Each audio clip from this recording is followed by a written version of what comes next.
They told them to stop, or else.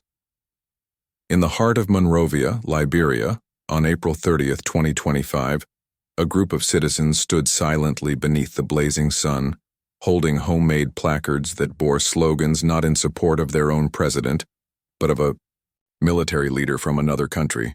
Their chant was defiant yet peaceful. Hands off the AES. Long live Captain Ibrahim Traoré.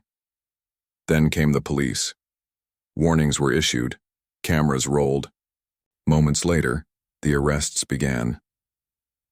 At first glance, this might seem like a local crackdown. Another government, another protest, another episode of state authority flexing its muscle. But look closer, and what you'll find is the spark of something much larger, something continental, something revolutionary, because these protesters weren't just rallying for a man, they were defending an idea. And that idea, embodied in the unlikely figure of a 37-year-old military captain from Burkina Faso, has become the most dangerous force African elites have faced in decades, an awakened public. The question that stunned many across the globe was simple but profound. Why would people risk arrest in their own country for a foreign leader? What force could move Liberians, Ghanaians, South Africans, and members of the African diaspora in Europe and America to pour into the streets in solidarity with someone they've never met? The answer is a name, Captain Ibrahim Traoré, and a cause, African sovereignty, stripped of Western strings and drenched in the dignity of self-determination. But to understand why the ground shook that day in Monrovia, we must first understand who Traoré really is, and how he came to wear the mask of a revolutionary CEO, an undercover leader running a nation as if it were a failing corporation, ready to be rescued from years of corrupt boardroom politics. This isn't your typical political drama. There are no polished speeches, no staged diplomacy, no photo ops at the UN. What we have instead is a quiet storm, a young officer turned head of state, rising not through privilege, but through disillusionment and resolve. When Traoré seized power in Burkina Faso in 2022, he wasn't just replacing a president, he was throwing out the rulebook. And that rulebook? It had been written over decades by foreign interests, enforced by local elites, and financed by institutions like the IMF. He began rewriting it immediately, expelling French troops, cutting ties with exploitative Western agreements, and nationalizing gold for the benefit of his people. At first they laughed. Then they tried to ignore him. Then they tried to destabilize him. And now, they're terrified. The arrests in Liberia weren't just about public order. They were about containment, trying to put a lid on something far more combustible than a street protest. Because when citizens of one African nation start defending the leader of another, when the applause crosses borders, and the resistance travels through hashtags and handheld cameras, it signals a profound shift, not just in politics but in power, in identity, in ownership of the African story. Traoré isn't just running a government, he's exposing a system. He's the undercover CEO of a continent-wide rebrand, a silent operator who has begun treating Africa like a corporation long looted by its shareholders, now demanding an audit. And if the panic in presidential palaces from Accra to Abidjan is any sign, that audit is already underway. So we begin here, with a protest that ended in handcuffs and a question echoing louder than any bullet. What if one man could awaken an entire continent? September 30th, 2022. The world barely blinked. Another coup in West Africa. Another fatigued soldier speaking from behind a microphone. Another dusty capital adjusting to a new face with a new promise. But this one would not fade into the background. His name was Captain Ibrahim Traoré, and within months his name would cross oceans. He was just 34 when he ousted Lieutenant Colonel Paul-Henri Sandaogo Damiba, who had seized power himself just months earlier in January. What set Traoré apart wasn't just the boldness of his takeover, it was what came after. Most coup leaders consolidate power. Traoré did something different. He cut the strings. The moment he stepped into the presidency, he launched a series of actions that stunned not only his own country, but also the foreign powers used to pulling the levers behind the scenes. He expelled French troops stationed, In Burkina Faso, calling their presence an insult to national dignity, he unilaterally terminated exploitative mining agreements that siphoned off Burkina Faso's wealth to foreign conglomerates. And most controversially, he announced that the country would be rejecting the CFA franc, a colonial currency still tethering 14 West and Central African nations to the French treasury. To many in the West, these were the actions of a rogue populist. To millions of Africans, they were the first signs of long-awaited courage. Traoré wasn't just opposing imperialism, he was dismantling its mechanisms, and that made him dangerous. The backlash came swiftly. Western-aligned media painted him as volatile, anti-democratic, and isolated. The IMF issued warnings. Sanctions loomed. France cut development aid. Western diplomats began speaking in the cold, dismissive tones once reserved for leaders like Thomas Sankara or Patrice Lumumba. But inside Burkina Faso, something else was happening. Schools long neglected began to receive investment. Rural clinics reported renewed supply chains. The government launched initiatives focused on food security, education, and healthcare, despite the mounting pressure from outside. For many Burkinabès, it felt like, for the first time in decades, someone was listening, and it wasn't just Burkina Faso that was listening. From Mali to Niger, Ghana to Liberia, a quiet admiration grew, mostly underground, mostly cautious. But it was there. Traoré had done what few dared to imagine. He stood up alone against the old world order, and he hadn't flinched. Then came April 2025. According to Burkina Faso's military intelligence, an elaborate plot had been uncovered, an attempt to topple Traoré's government, allegedly coordinated from neighboring Ivory Coast. The details were chilling. Cross-border communication intercepts, foreign funding, and whispers of internal collaborators. In the same breath, U.S. AFRICOM Commander General Michael Langley addressed the U.S. Senate, accusing Traoré of hoarding national gold reserves for personal gain, an allegation swiftly denounced as fabricated and imperialist. The timing was too perfect, too pointed. Langley's remarks ignited outrage, not just in Ouagadougou but across the region. Thousands poured into Burkina Faso's capital in protest, waving flags of resistance, Burkinabè and Russian side by side. Some held signs with Langley's face scrawled over in red ink, the word slave etched across his image. Others chanted, "Long live Traoré, down with colonial puppets." The revolution was no longer quiet. Meanwhile, in Liberia, protesters began to mobilize in support. Across Ghana, youth-led movements organized solidarity rallies. Even in South Africa, small but symbolic demonstrations took place outside foreign embassies. What was once admiration had become allegiance. Not to a flag, but to a philosophy. But this admiration came with a price. Leaders like Liberia's Joseph Boakai, already battling low approval, now faced protests supporting a foreign military officer instead of their own elected officials. In Abidjan, President Ouattara was accused by protesters of being a puppet of NATO and Washington. The heat was rising, and the cracks in leadership were no longer private. Traoré, whether he intended to or not, had become a mirror. And what it reflected back at the ruling elite was terrifying. People are not just angry, they're awake.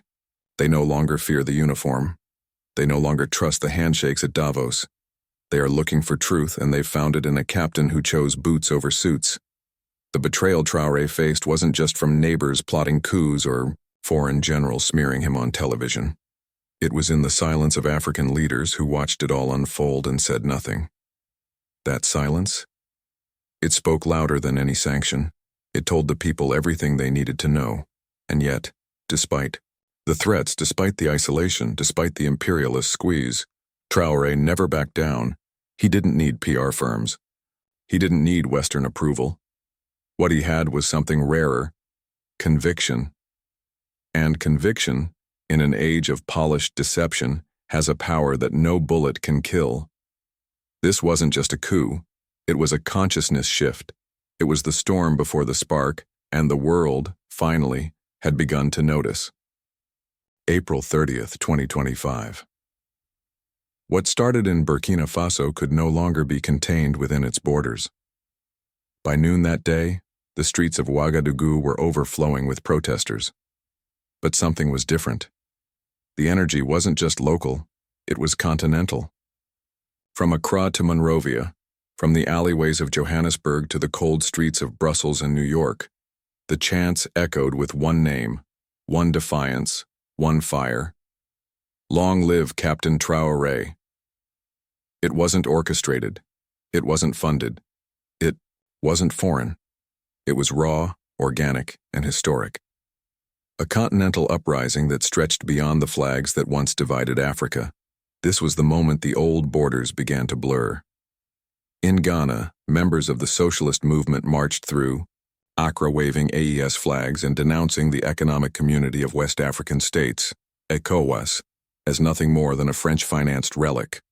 One young protester told local media, "Traoré is not just Burkina Faso's leader, he's our leader too.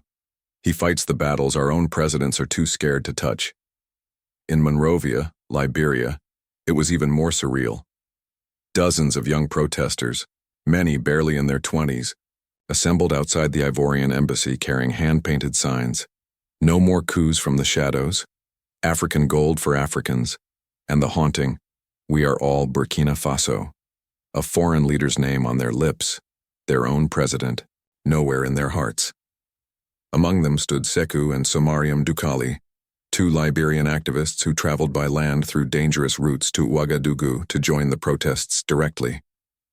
When interviewed by independent media, Somariam looked straight into the camera and said, "We didn't come here for politics. We came here because this man, Captain Ibrahim Traoré, he represents hope. Hope for Black people, for Africa, for our children. If they silence him, they silence us all." They wore no uniforms. They held no weapons. And yet, the fear they struck in presidential palaces across Africa was unmatched. The symbolism was electric. Russian flags flew beside, Pan-African colors, not as declarations of allegiance but as rejections of the old West African arrangement. Hands off the AES, red banners in bold black paint, referring to the newly formed Alliance of Sahel States, a confederation between Burkina Faso, Mali, and Niger that openly defied the Western-dominated ECOWAS and NATO-aligned influence. Meanwhile, in Paris and Washington, policymakers scratched their heads. How had a young captain with no formal diplomatic alliances managed to trigger one of the most emotionally charged movements in modern African history? The answer: authenticity. Traoré never begged for legitimacy from the UN or IMF. He earned it in the eyes of the people. While Western-backed leaders signed deals behind closed doors, he spoke openly about neo-colonialism and resource theft. While others adorned silk suits, Traoré stood among his soldiers in dust-covered fatigues. And that visual contrast, that character difference pierced through the fog of propaganda. Social media became a war zone. Platforms like X, formerly Twitter, lit up with the image of Traoré standing in front of a crowd, the sun behind him, the Burkina Faso flag wrapped around his shoulder like a cape. Memes called him Africa's captain, Sankara's second coming, and, more than once, the CEO Africa didn't know it hired. Even mainstream outlets couldn't ignore it. The Guardian called it an uprising of admiration. Le Monde ran a piece titled "The General Without Borders." But what made it undeniable wasn't editorial approval, it was what was happening on the ground. In Johannesburg, a group of university students marched through the University of Witwatersrand, holding mock IMF contracts and lighting them on fire. In Lagos, youth-led protests turned the U.S. Embassy into a wall of graffiti. "No more puppets. Traoré is proof." In London, activists in Brixton held a vigil under the words, "Africa is waking up. Are you watching?" The diaspora was no longer silent. For decades, African voices abroad had been fragmented, scattered by exile, immigration, and survival. But in Traoré, they found a compass, an axis around which to rally. In Harlem, a woman shouted through a megaphone, "Thomas Sankara lives through this man, and if you kill him, we'll carry on his fight from Brooklyn to Bamako." This terrified the elites more than any military coup could. Why?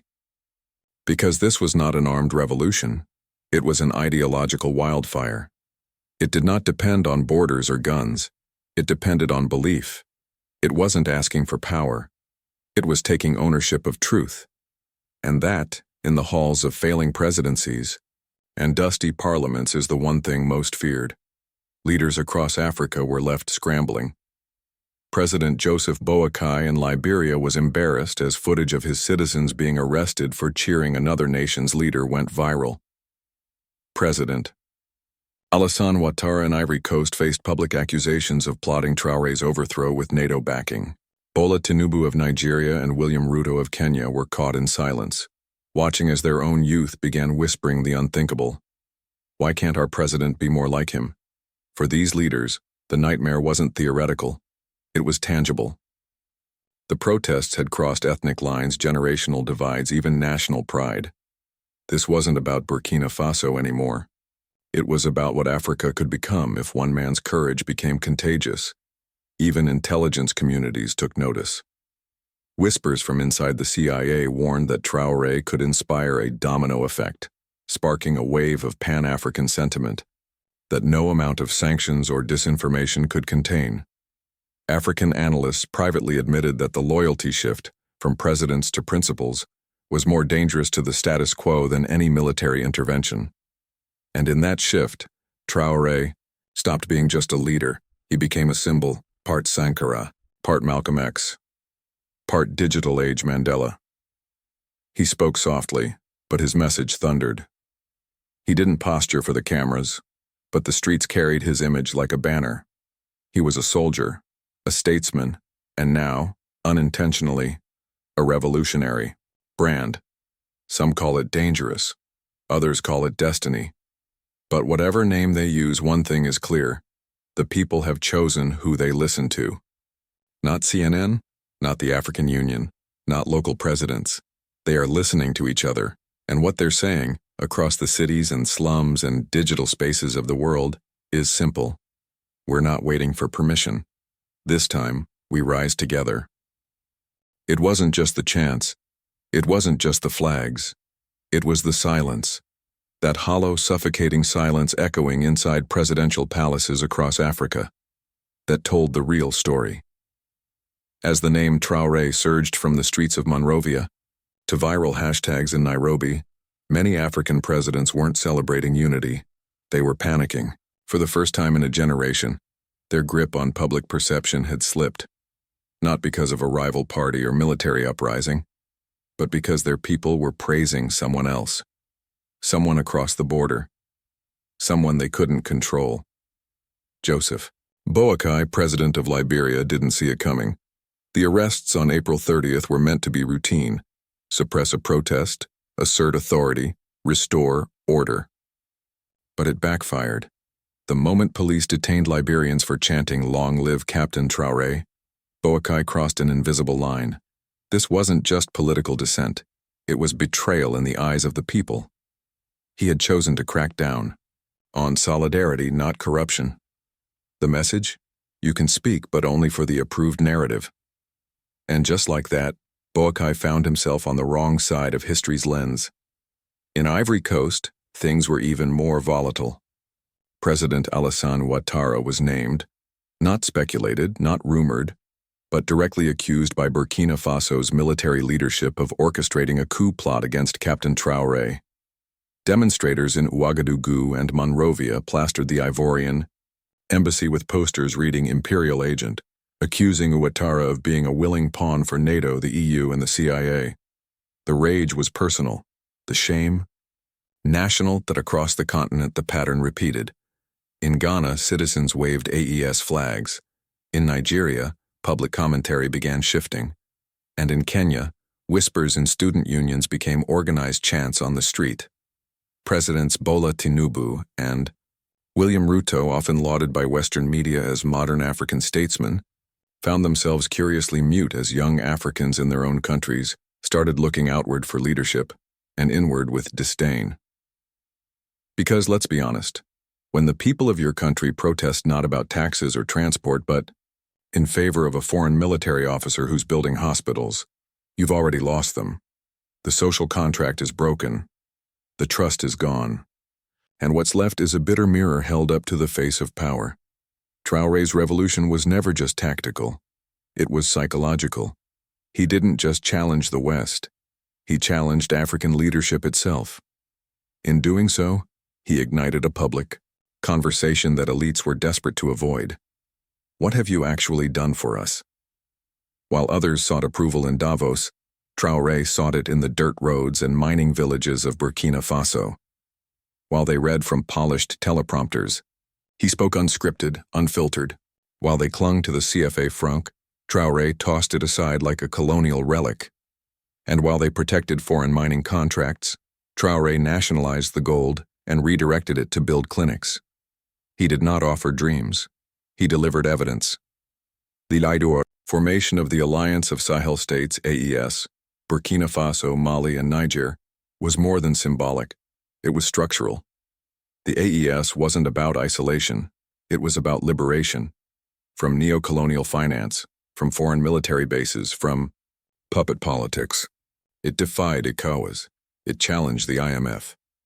It asked a question too dangerous for the old order to answer. What if Africans made decisions for Africa? The panic wasn't confined to Africa. In classified memos, intelligence officials in Washington and Brussels began ringing alarms. According to sources, the CIA issued warnings of a possible domino effect spreading from Traoré's defiance.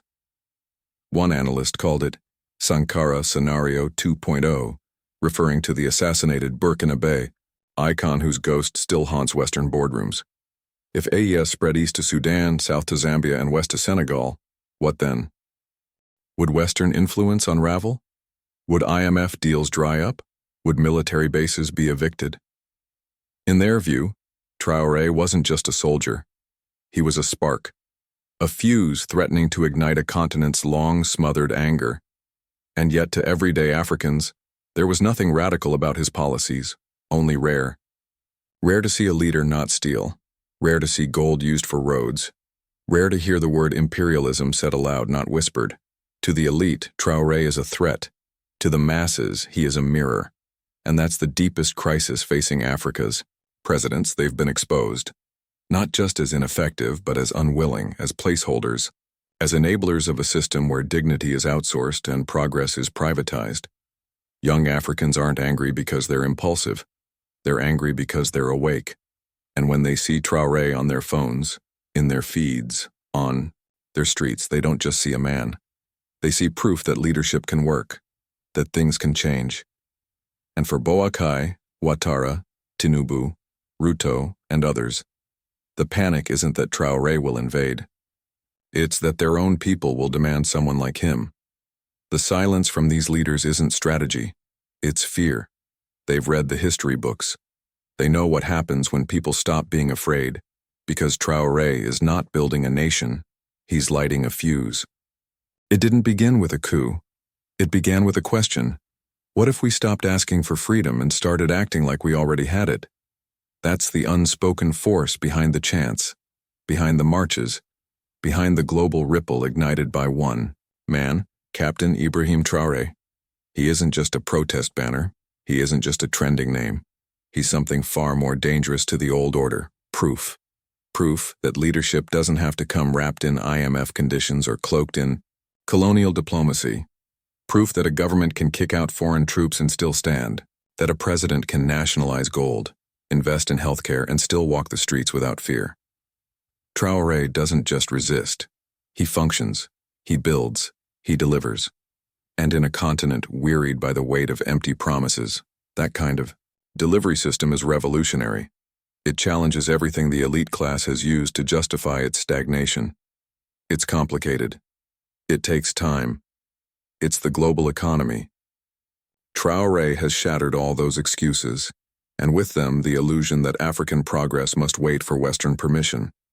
That's why April 30th wasn't just a protest day. It was a rupture, a pivot point. When Liberians were arrested for defending a Burkinabè captain, it wasn't just a political error. It was a spiritual moment, a psychological awakening. one that echoed across a generation tired of choosing between silence and survival. And just like the Boston Tea Party wasn't really about tea, these protests weren't just about Traoré.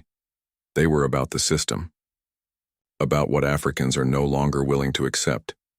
This movement isn't fueled by violence, it's fueled by vision. It's not calling for war. It's calling for worth, for leadership rooted in courage, not compromise. So here we are, standing on a razor's edge. One side leads to a new dawn, a continent awakening, organizing, and demanding systems that serve the many, not the few. The other side? Regression, retaliation, repression. Because if leaders fear their people more than they serve them, they will tighten their grip. They will ban flags, silence voices, call foreign-backed what is clearly people-powered. But the fuse has already been lit, and that's why this moment matters. Because this isn't about Traoré. This is about you. It's about your voice, your future, your refusal to inherit the failures of a generation that promised everything and delivered nothing. So what now? Will the revolution remain peaceful? Will the unity hold? Will this fire burn bridges or build new ones across a fractured continent? We don't know yet. But we're watching. And so are the people in power. Like, share and comment if you believe one voice can shake a continent. Episode 2 drops soon.